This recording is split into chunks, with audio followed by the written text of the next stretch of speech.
I'm Patti Phillips, CEO, ROI Institute. And I'm Jack Phillips, chairman of the ROI Institute. Our new book, Show the Value of What You Do, is a culmination of 30 years plus of work in the area of measurement, evaluation, and demonstrating the value for money. And it's really the value of programs and projects that are implemented in organizations and communities. It's also the value of the work individuals do. So really excited about this book. It describes how we look at value from the perspective of levels or a chain of impact. Value can be defined any number of ways. How people perceive the work that they're doing, the learning outcomes that come from the work, the changes in behaviors, processes, systems that occur, but more importantly, the consequence of those changes in behaviors, processes, systems, the impact that it has. And then two, the financial return on investment, the benefits of what we do really outweigh the cost of what we're doing. So we're really excited about this publication. And Jack, I think you're going to share a story with everyone in terms of how we've applied this process. Yes, it's been used by so many organizations, so many people around the world. We now work in 70 countries. So let's go to an example that so many of us can relate to. This in the school system. Now, first, those levels of success that Patti just mentioned is when you have a particular project or program or initiative, it's the reaction to it. That's level one. What they've learned to do to make it successful, that's level two. What they actually do to make it successful is level three. The impact it has is level four. And is it worth it or not is the financial ROI. Do you get more benefit out of it compared to the cost? So here's the setting. There's a school teacher in North Carolina who read a book called The 7 Habits of Highly Effective People. It's a Stephen Covey book. It's probably the most popular business book in the world. So it shows how people using simple habits of taking a responsibility for things, setting goals, being a good team member, being a good communicator, improving yourself, some habits that really lead to success.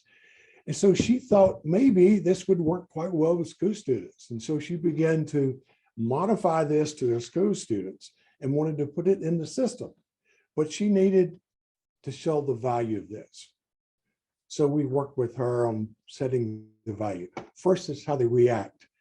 They should see this as important to them and important to their success and something that they will be committed to doing. Second was learning. They're learning these skills, these habits that are so important as they work with their team members and work on their school projects. And then they do it. They learn how to do it and they actually follow through, making sure you follow through with the skills you have, the habits that you have now, routinely, systematically, and they're successful for you. But then there's the impacts. And quickly they begin to see some impacts.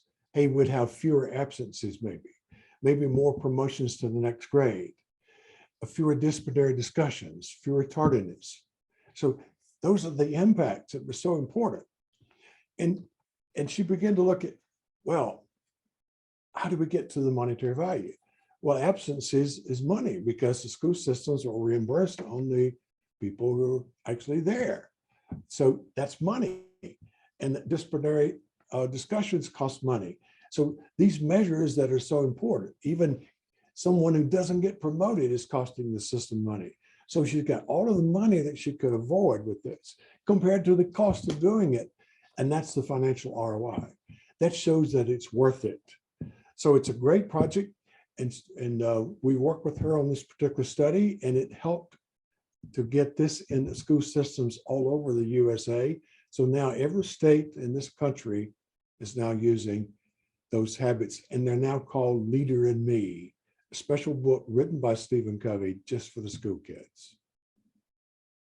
As we describe in the book, to deliver that impact and that ROI Jack was referring to, we have to begin with the end in mind. We have to be intentional about our work, about the projects and processes in which we are investing. So we begin with the why. Why are we doing what we're doing in the first place? And that why could be improving output, quality, cost, time. It could be improving community relations, and any number of outcomes. But truly, why are we doing it? And then what needs to change in order for us to address the why and what's the most feasible solution. And then we set up our projects and our work with very specific measurable objectives. These objectives serve as the architectural blueprint of what we do, whether it's a major project or a day-to-day work. But what are we really trying to do? How do we want people to perceive it? What do people need to learn or know? What do we expect to do and by when? And if we do those things, what outcome are we hoping to gain? And then from there, we just simply collect little data, do the analysis, report out, and then use our findings from that analysis to improve what we do every day. So again, simple book, culmination of 30 years of work, and it includes a variety of different stories, including the story Jack shared in the education field. Although we've written several books, many books on this subject, they're usually more detailed, more involved with calculations and numbers that often turn people off. This is a simple book that shows you logically how you think through your projects and deliver success.